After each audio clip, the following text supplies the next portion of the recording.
How's it going, everybody? Ragroth here. So it turns out that there will not be a Bleach Rebirth of Souls character trailer next week before the new year. And I felt weird having kind of the Shinji Hirako reaction video being the last video for my channel for the year, especially because I kind of botched that one by not turning my camera on to record. So I figured I'd kind of leave you guys with one more thing before the year ends. And that's just kind of a top 10 list of what my most anticipated games for 2025 are, because it's actually looking to be a pretty good year for gaming. Now, I should say that this list is how I'm feeling about these games right now. This order could change as we hear more news, or just maybe my mindset. And there could also be games that maybe we don't know of that I could be really hyped about that could be announced for next year, but we just don't know yet, so I can't really comment on them right now. This is just how I'm feeling right now about my 10 most anticipated games of 2025. And of course, like one honorable mention as well, because you always got to have honorable mentions. And of course, before we get started, don't forget to like the video and also subscribe if you haven't already. It would really help the channel out a lot. But with that being said, let's get started right now. Number 10. Metal Gear Solid 3 Delta. Now, I love the Metal Gear Solid series, and I am glad it's making a bit of a comeback. Now, personally, I really just want a sequel to Metal Gear Rising: Revengeance. That's really all I need, and it kind of just sucks I can't get that. And admittedly, Metal Gear Solid 3 Delta is seeming like one of those remakes that doesn't really add that many new things. And this might be a hot take. I like it when remakes add new things to the game. On a roll lately, I think this year, 2024, has been a fantastic year for them. I think they're kind of getting more back on their old ways, hopefully. You don't want to jinx that, though. And this game is just kind of one of the more testaments to that. You know, again, I hope to see more love put into some of their other IPs aside from Sonic, Yakuza, and some of the Atlas games like Persona. But hey, you know, I do love Yakuza, and it's great they're giving other characters like Majima some love. Now, honestly, this game would be higher on the list. The only two reasons they're not is because, well, I think the game looks fun. I would kind of have liked if he got a more traditional Yakuza-style game, kind of set in like Kamurocho, or if I'm saying that right, or something like that. Granted, I do respect that they are trying more wacky and new things. And also another reason, this isn't the game's fault, but like I'm actually trying to beat the Yakuza games. I've only beaten like Yakuza 0 before I kind of start playing the more recent games. So it's like I'm probably not going to be getting this day one. But that's not the game's fault. That's just me personally. Hopefully this will be the path, especially if this game does well, to seeing a sequel to Metal Gear Rising: Revengeance. Number 9. Freedom Wars Remastered.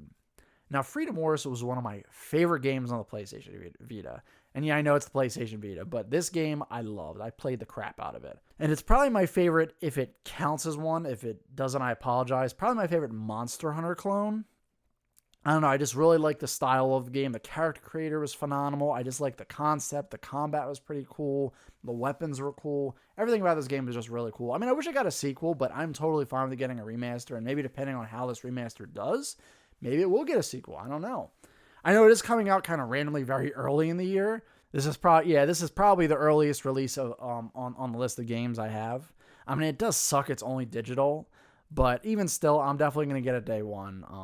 It's definitely a game that I didn't expect to get remastered. I'm glad I think now my three favorite Vita games were Persona 4 Golden, Gravity Rush, and Freedom Wars. I'm kind of glad that all of my favorite Vita games are kind of freed from that system. Number 8. Sonic Racing Cross Worlds. Now, I have to be honest, I was really hoping we would get like a Sonic or Sega Super Smash Brothers or a fighting game.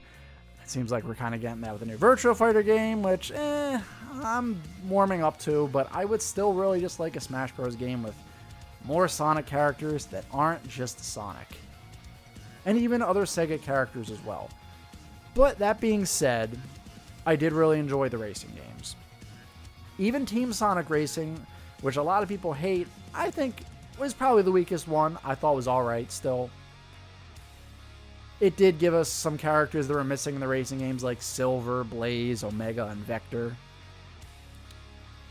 What I do really hope from this game, though, is that we do get some more non-Sonic characters, non-Sonic Sega characters. And it would be cool if they brought back the transformation mechanic, because the Transformed is probably my favorite of the 3 games. And more importantly, especially if we're not getting the transformation gimmick back, can we please give Shadow back the motorcycle? The car is cool, don't get me wrong, but it would honestly be criminal to not give him back the motorcycle, especially after Sonic Movie 3. Which, by the way, if you haven't seen that already, you should definitely do yourself a favor and see that, especially if you're a Sonic fan. Now, we don't really know much about this game. It is really cool, though, that they have the balls now to actually show only Shadow in the trailer and no Sonic, Tails, or Knuckles, none of the more classic characters. I mean, it is probably just, cross-promotion kind of thing, because this trailer came out right before Sonic Movie 3 released, so... But even still, it is crazy to think we live in a time where they're confident in just having Shadow being the character shown in the trailer. And again, that car is cool, but give us the damn motorcycle, please. I need that Sonic Movie 3 motorcycle, please. Number 7. Pokemon ZA. Pokemon X and Y was probably one of my favorite generations for Pokemon. And I'm still kind of mad it never really got a third game, kind of like it's Pokemon Yellow, Pokemon Crystal, Pokemon Emerald, etc.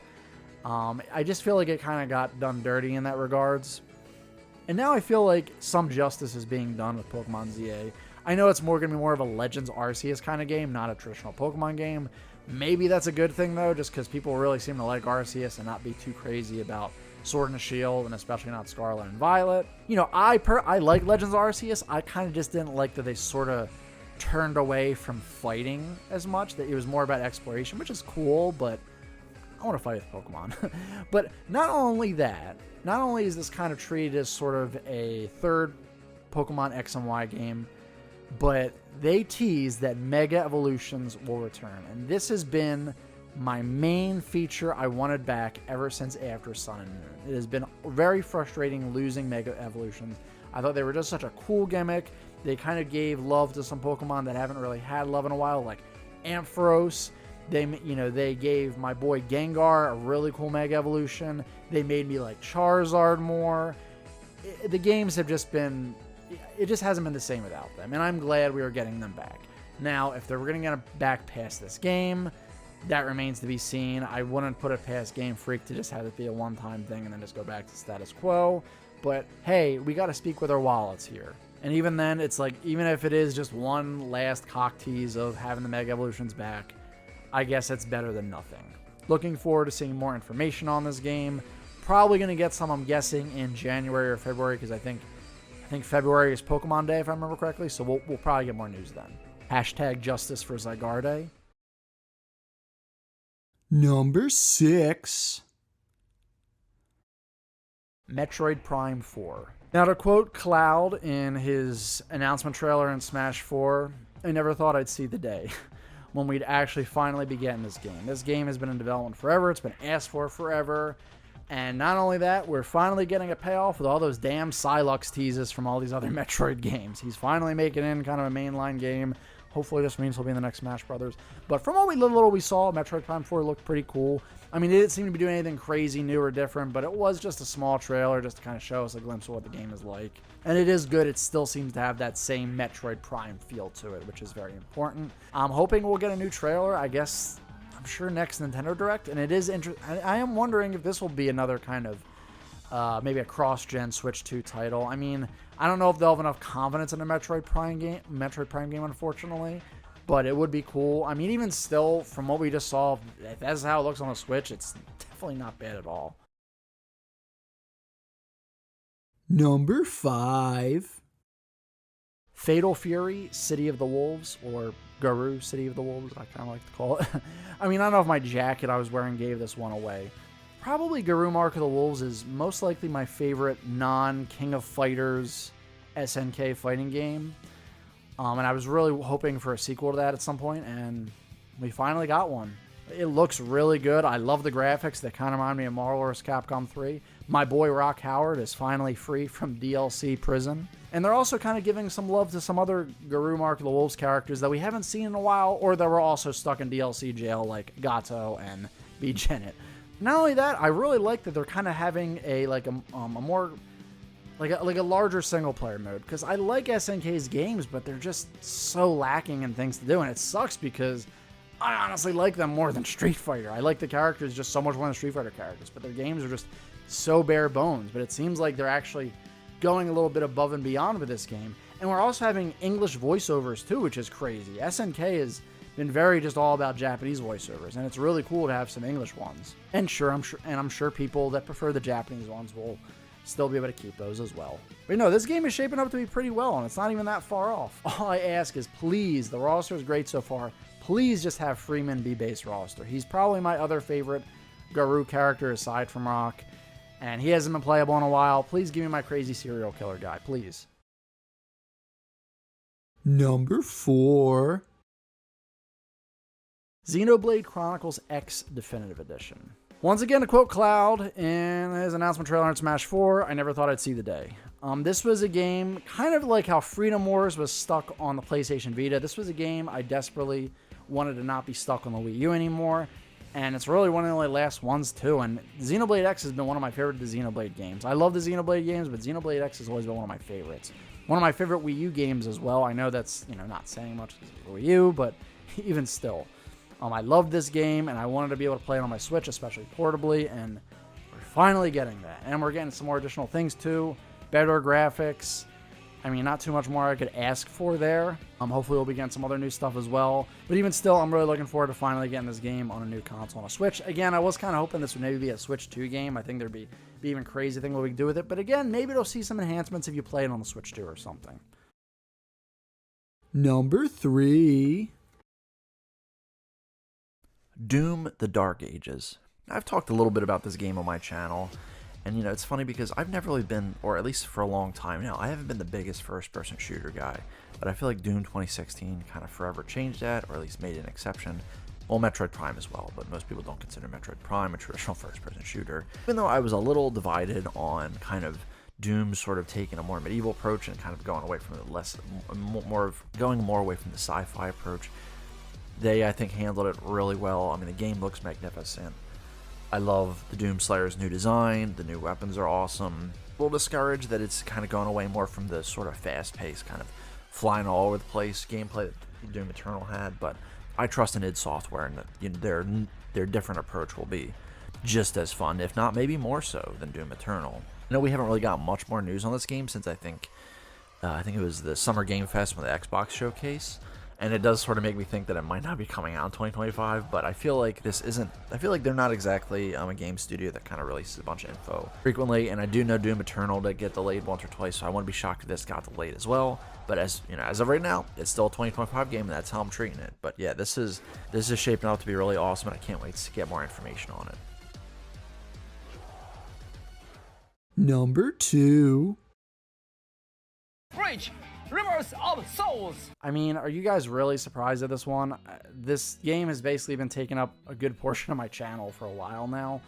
Once again, just like Cloud in Smash Bros. 4 announcement trailer, never thought I'd see the day that we'd be seeing a new Bleach console game. That's part of the reason I'm hyped for this, but I do think, the game, from what we've just seen, it looks beautiful. The gameplay looks pretty good so far. Maybe nothing, amazing, mind-breaking, anything like that, because I know people are very jaded towards anime arena fighters. Even though this technically isn't even an anime arena fighter, it's more of an Axis game, kind of like Tekken or Soul Calibur, but that's neither here nor there. But I think the roster's shaping up to be pretty good. I think just the presentation, everything in this game looks really good. I think the only thing I'm concerned about possibly is, the single-player content outside of the story mode. Which probably means it will suck outside of that if that's like the only thing that's not looking good. That's usually how it goes, but we'll see. I don't know. And there are a couple characters I still haven't seen that I'm a little worried about, like Shuhei Asagi and like maybe Ukitake. But even if they don't make it, as much of a bummer that would be, it's not the end of the world. The roster is still pretty good.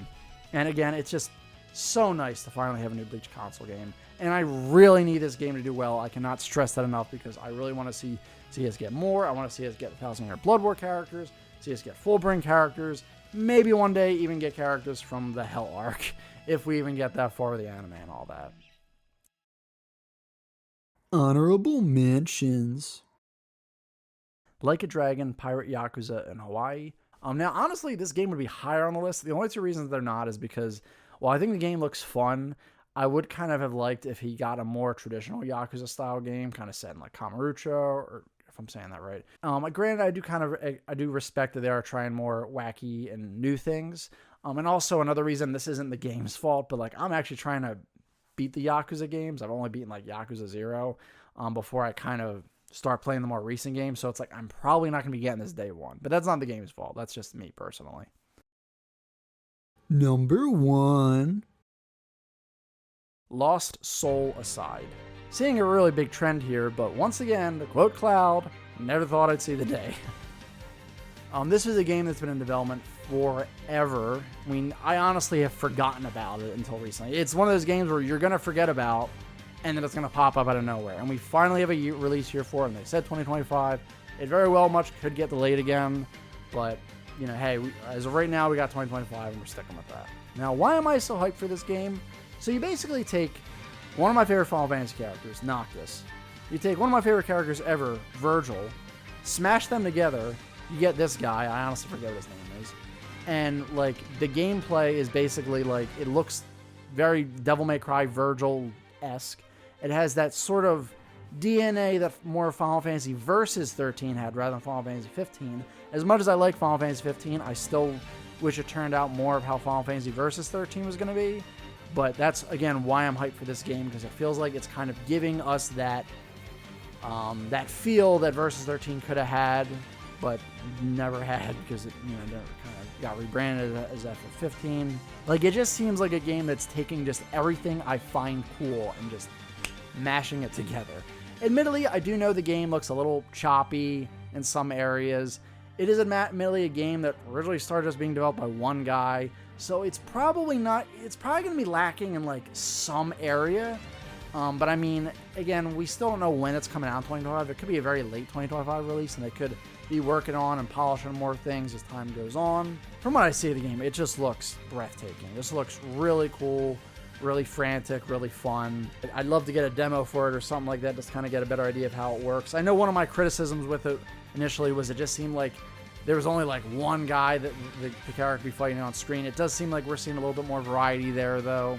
And even then, like I said, because of the scale of the game development, it might be lacking in some areas, but then really solid in others. But even still, this game I just need it in my veins. I need it injected in my veins, really. That's the only way I could say it. And that's my list. Again, 2025, I think it's going to be a good year for gaming. Of course, I'm going to leave it to you guys. Let me know in the comments below what your most anticipated games for the year are, or if you maybe agree with my list, or what you disagree with my list. You know, let me know in the comments below. I'd love to hear your thoughts. Of course, like the video if you like it. Dislike if you dislike it. Definitely subscribe if you haven't already. It would really help the channel out a lot. And of course, have a happy new year. This year has been a great year for my channel. I know, kind of in a crappy place right now because my channel was monetized and now it's not. But let's hope that'll get fixed with the beginning of the new year coming. And again, thank you all so much for the support. Thank you so much for checking out this video. And as I always say, another time, another place. Keep being awesome.